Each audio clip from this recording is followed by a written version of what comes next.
Listen to me very carefully.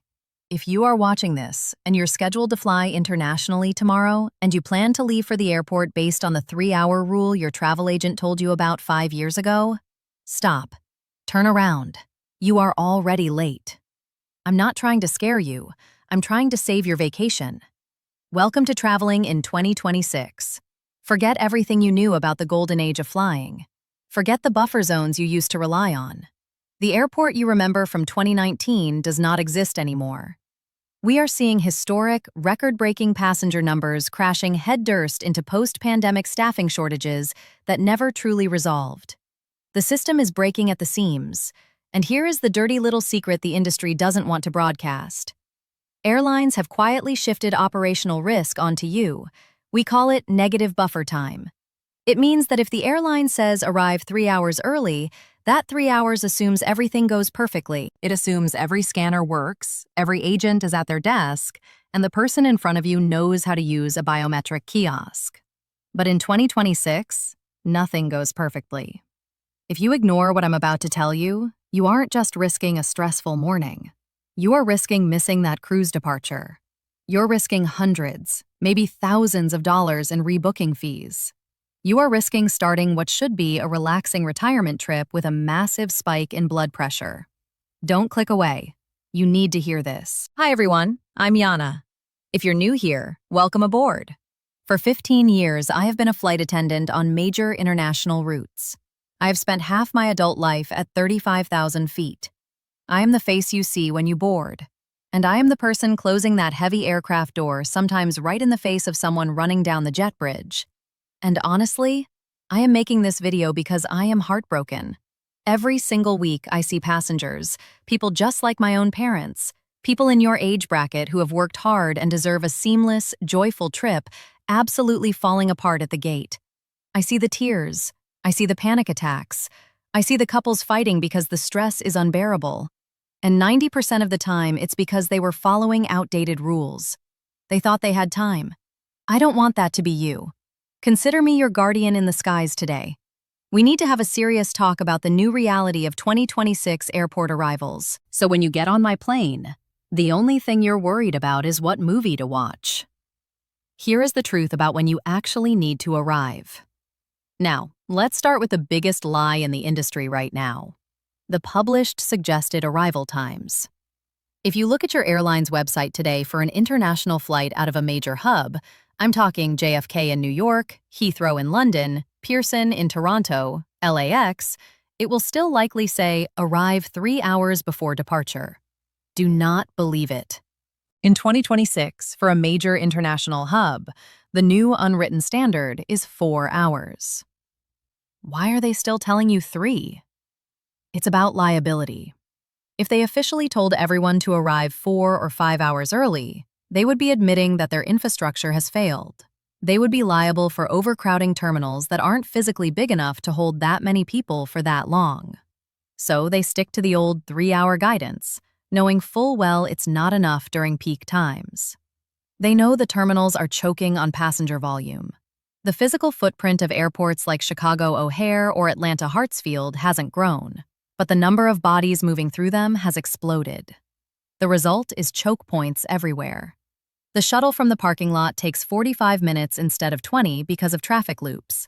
The escalator to the terminal has a line just to get on it. I want to share a story from just last month. I was working a flight from JFK to Barcelona, a prime cruise departure route. We had a lovely couple in their late 60s scheduled on the flight. They were celebrating their 50th wedding anniversary with a Mediterranean cruise departing the next day. This was their dream trip. They followed the rules. They arrived at JFK exactly 3 hours before departure at 5 p.m. for an 8:00 p.m. flight. They hit the perfect storm. A baggage belt malfunction in Terminal 4 and a sick call-out among TSA agents caused a backup that stretched literally out the doors onto the sidewalk. By the time they got to the front of the security line, it was 7:15 p.m. They still had to take a tram to their satellite terminal. They arrived at the gate at 7:40 p.m. The door was closed. I was at the gate area when they ran up. The look of absolute devastation on the husband's face is something I won't forget. Because they missed that flight, There were no seats available on any airline to Barcelona for 2 days. They missed their cruise departure. Their dream trip was over before it began. And they were out thousands of dollars because their travel insurance deemed arriving 3 hours early during peak season as insufficient precaution on their part. Don't let that happen to you. 4 hours for international hubs. It's not negotiable anymore. Now, many of you are savvy travelers. You're sitting there thinking, Yana, that's awful, but I have TSA pre-check or I have global entry. I speed right through. This brings me to my second point. In 2026, your trusted traveler status is failing you. We are currently in the middle of a massive nationwide rollout of mandatory biometric scanning at checkpoints, facial recognition to replace the human document checker. On paper, this technology is supposed to speed things up. In reality right now, it is causing the biometric stall. The technology is still glitchy. The cameras struggle with certain lighting, or if you're wearing specific types of reading glasses. Or even sometimes if you just had cataract surgery, the scanners fail to match your face to your passport photo on file. Furthermore, the user error rate among passengers is sky high. People are confused. They don't know where to stand. They don't know when to take their mask off. They look down instead of at the camera. Every time someone gets confused, the line stops for 45 seconds. That adds up. But here is the bigger issue. Fast pass saturation. 10 years ago, having pre-check was an exclusive club. Today, almost every premium credit card includes it as a perk. Millions upon millions of people have it. When everyone has priority access, no one has priority access. I have seen pre-check lines at Newark on a Friday morning that are longer than the general security lines because it's just a bottleneck of thousands of frequent flyers, all trying to use the same 2 biometric scanners. I recently had a frequent business flyer, a Diamond Medallion member, someone who flies twice a week. He arrived 90 minutes before a domestic flight. Plenty of time in the old days. He got stuck in the expedited pre-check lane behind a large tour group of seniors who had all just been gifted pre-check by their travel agency and had absolutely no idea how the new biometric scanners worked. He watched his flight board from the wrong side of the security glass. He was furious, but he was stuck. Here is your specific instruction for 2026. Even with pre-check or global entry, add an extra 45 minutes to whatever buffer you used to use. And when you approach those new biometric scanners, here is exactly what you do to not be part of the problem. 1. Take off your glasses before you step up to the mat. 2. Remove your hat. 3. Find the camera lens. It's usually higher than you think, and stare directly into it without smiling. Hold still until the green arrow appears. Do not look at the agent, look at the machine. This next point is specifically for my generation and older, who perhaps appreciate a little human interaction when dealing with something as important as international travel documents. The airlines are actively trying to eliminate the human check-in agent. You've seen it happen. You walk into the lobby, and instead of a long counter with smiling agents, you see a farm of 200 glowing white kiosks and maybe 2 overwhelmed employees roaming around trying to help people. This is purely a cost-cutting measure. They are forcing you to do the job of a paid employee for free. The problem is, these kiosks are terribly programmed for anything other than a simple one-person domestic ticket. If you have a complex itinerary, perhaps you booked through a cruise line, or you have multiple connections on partner airlines, or you need wheelchair assistance tagged to your booking, the kiosk will frequently error out. It will flash a red light and say, "See agent for assistance." And this is the trap. Because they have fired most of the counter agents, the line to see a real human being to fix the kiosk error is now the longest, slowest moving line in the entire airport. It is the problem line. Everyone in that line has a complicated issue that takes 20 minutes to solve. If you are not highly proficient with technology, you are now at a severe disadvantage the moment you walk into the terminal. I watched a heartbreaking scene just a few weeks ago in Denver. An older gentleman, maybe 75, was traveling alone to visit his grandkids. He was trying to check a bag at the kiosk. He kept scanning his passport and the machine wouldn't read it. He tried 10 times. He started getting flustered, sweating. People behind him were sighing loudly. He finally gave up and got into the assistance line. There were only 2 agents working. He stood in that line for an hour and 45 minutes just to get his bag tag printed, because the people ahead of him had complex visa issues. By the time he got to the front, baggage check-in for his flight had closed 5 minutes prior. The system locked him out. The agent, exhausted herself, couldn't override it. He didn't make it to see his grandkids that day. Here is the rule. If you know you have a complicated ticket, or if you simply are not comfortable using a digital kiosk under time pressure, you must arrive early enough to stand in the problem line for at least 90 minutes before you even get to security. Do not assume a human will be available to help you quickly. Those days are gone. This next point is one of the most important things I will say today, and it has nothing to do with missed flights and everything to do with your physical safety. I need to talk about the terminal sprint. You know the scenario. You cut it too close at security. You finally get through, grab your shoes, look up at the monitor, and see your gate is flashing. Final call. And you realize your gate isn't right there. It's in Terminal D, Gate 58. Do you know where that is in an airport like Dallas, Fort Worth, or Atlanta? That's a mile away, sometimes more. And what do people do? Adrenaline takes over. You grab your carry-on bag, which, let's be honest, is probably heavier than the 15-pound limit, and you start to run. I want you to listen to me. Stop running in airports. In 2026, airports have become massive, sprawling many cities. They are physically larger than ever before. Gates change at a moment's notice. You could be at Gate A5, and suddenly your flight moves to Gate E12. To get there, you have to take a train, go up 2 escalators, and walk 3/4 of a mile on a moving walkway that's broken half the time. Asking someone over 60 to sprint a mile through a crowded terminal while carrying luggage isn't just stressful, it's a medical hazard. We see the fallout on the plane. I cannot tell you how many times we board a passenger who comes stumbling down the jet bridge, red-faced, gasping for air, sweating profusely. We have had to delay departures to call paramedics because a passenger who just sprinted to make the gate is now having chest pains in seat 14C. We see spikes in blood pressure, severe asthma attacks, and trips and falls on escalators that result in broken hips and wrists, ending the vacation right there on the linoleum floor of Terminal C. We had a terrifying incident just last summer during the peak of the Europe travel season. A gentleman in his early 70s, very fit, a regular walker, was traveling through Charlotte. He had a tight connection. Too tight.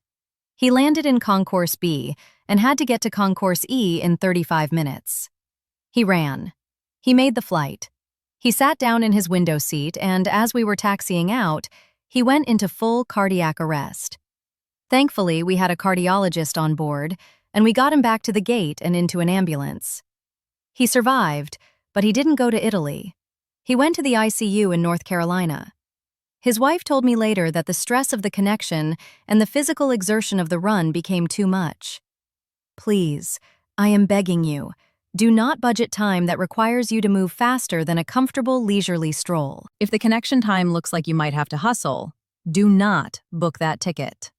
Your health is not worth the risk of the terminal sprint. Let's talk about your luggage. This is where the airline's automation is actively working against you. For years, the standard rule was that baggage check-in closed 60 minutes before departure for international flights and roughly 45 minutes for domestic. That still sounds reasonable, right? Wrong. In 2026, that 60-minute mark is a hard-line automated lockout. Before, if you arrived at the counter 58 minutes before departure, a nice agent like me could tap a few keys, override the system, and tag your bag. We had discretion. We have zero discretion now. The computer system controlling the baggage intake belt automatically locks out the flight code the second that clock hits the 60-minute mark. I could be standing there looking at you, holding your passport, wanting to help you, but the print tag button on my screen is grayed out. There is literally nothing I can do. You could offer me $1,000. I cannot put your bag on that plane. Why have they done this? It's not to be mean. It's because of the sheer overwhelming volume of luggage. The baggage handling systems underneath the airport, the miles of conveyor belts you never see, are running at 110% capacity continually. It takes longer for a bag to get from the check-in counter through the explosive detection scanners and out to the correct aircraft sorting pier. If they accept your bag 55 minutes before departure, the mathematical probability of that bag actually making it onto the aircraft before the cargo door closes is now almost zero. The airlines got tired of paying delayed baggage claims, so they simply instituted the hard lockout. This means if you arrive at the airport 90 minutes before an international flight, you have exactly 30 minutes to navigate the traffic outside, find parking, get your bags to the terminal, stand in that kiosk line I told you about, and get the tag printed. That is impossibly tight. And God forbid you have oversized items. Are you bringing golf clubs for a trip to Scotland? A large stroller for a grandchild? Medical equipment like a CPAP machine packed in a separate case? If you have anything that cannot go down a standard conveyor belt, you need to add an extra 45 minutes just for that item. We had a family reunion group traveling to Hawaii. There were 12 of them. They all arrived 75 minutes before departure. They thought they were fine, but they had 4 sets of golf clubs and 2 surfboards. By the time they got through the regular line, got the special oversized tags printed, and then hauled all that gear down to the separate oversized baggage drop area at the far end of the terminal, it was 55 minutes before departure. The agent at the oversized drop looked at their tags and shook his head. Sorry, folks, the system locked this flight out 5 minutes ago. They made the flight. Their clubs and surfboards didn't arrive in Maui until 3 days later. It ruined the first half of their trip. The new rule? If you are checking bags, treat the baggage cutoff time as your absolute last resort arrival time at the counter, not your arrival time at the airport curb. This next secret is one that airlines absolutely hate when I tell people. It's about the time printed on your boarding pass. Let's say your boarding pass says departure time, 10 a.m. What does that mean to you? It means the plane leaves the ground at 10 a.m., right? Wrong. In airline language, departure time means the moment the aircraft parking brake is released for pushback from the gate. To push back at 10 meters, the aircraft door must be closed, locked, and the jet bridge pulled away by at least 9:50 a.m. To close the door at 9:50 a.m., every single passenger must be on board and seated with their seatbelt fastened by 9:45 a.m. Do you see where I'm going with this? In 2026, airlines are under immense pressure from the Department of Transportation regarding their on-time performance metrics, their rankings, their stock prices, their executive bonuses. They all depend on that plane pushing back exactly on the dot. To guarantee this, they have quietly shifted the goalposts on you. They are closing flight doors earlier than ever before. The standard used to be closing the door 10 or 15 minutes before departure. Now, on many flights, especially larger wide-body aircraft going internationally, the standard is to close the door 20 to 30 minutes before the printed departure time. They do not advertise this clearly. It's buried in the fine print of the contract of carriage nobody reads. I watch this happen from the plane window almost every day. I see passengers sitting in the gate area. Maybe they are across the hall grabbing a last-minute coffee at Starbucks, or they are engrossed in their iPad with noise-canceling headphones on. They look at their watch. It's 9:35 a.m. They think they have 25 minutes before a 10 a.m. departure. They are relaxed. Meanwhile, at the gate podium, the agent is making the final boarding call. But because airports are so loud and full of visual noise, the passengers don't hear it or see it. At 9:40 a.m., the agent, under strict orders from operations control, finalizes the flight paperwork and closes the door to the jet bridge. The flight is now sealed. At 9:45 a.m., those passengers at Starbucks leisurely stroll over to the gate, only to find the door closed and the agent gone. They look out the window and see the plane still sitting there. They bang on the door. They scream, "But it's only 9:45. The flight doesn't leave until 10 a.m. It doesn't matter. Once that door is closed, federal security regulations prevent us from reopening it except for a dire emergency. You are not getting on that plane. And here's the darkest part of this secret. If a flight is oversold, which almost all of them are in 2026, and you are not standing at the gate ready to board 30 minutes prior to departure, the airline has the legal right to give your seat away to a standby passenger. They will bump you, take your seat, give it to someone else, close the door early, and claim you were a no-show. The new rule? Ignore the departure time. The only time that matters is boarding time, and you need to be at that gate hovering near the podium 15 minutes before boarding even begins. You need to be visible. You need to make sure they know you are there so they don't give your seat away. I know many of you are responsible travelers. You listen to advice like mine. You think, okay, Yana, I'll arrive 4 hours early. I have a Priority Pass membership through my Chase Sapphire Reserve card, or I'm a member of the Delta Sky Club or the American Admirals Club. I'll just breeze through security and spend 3 relaxing hours in the lounge having a nice breakfast. I hate to burst your bubble, but the airport lounge as an oasis of calm is a dead concept in 2026. Lounges have become victims of their own success. Just like PreCheck, premium credit cards have democratized lounge access to the point where they are no longer exclusive. Go to any major hub, Atlanta, Denver, Newark, San Francisco during peak hours. Walk up to the entrance of the Sky Club or the Centurion Lounge. What do you see? A line. A velvet rope and a line of 40 frustrated people waiting just to get inside the lounge. I have seen wait times to enter a lounge exceed an hour. Once you finally get in, it's not relaxing. It's a zoo. Every seat is taken. People are sitting on the floor near power outlets. It's loud. There's a line for the buffet. There's a line for the bathroom. I recently had a passenger, a very nice woman, traveling to Rome for a religious pilgrimage. She arrived 4 hours early, just like she should.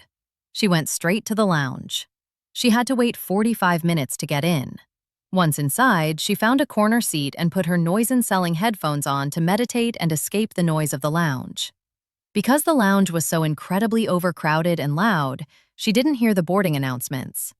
The lounge monitors were showing delayed information. She was so focused on relaxing in the club that she lost track of time. By the time she packed up and walked to her gate, the door had just closed. She missed her flight because she was in the lounge. Here is the reality for 2026.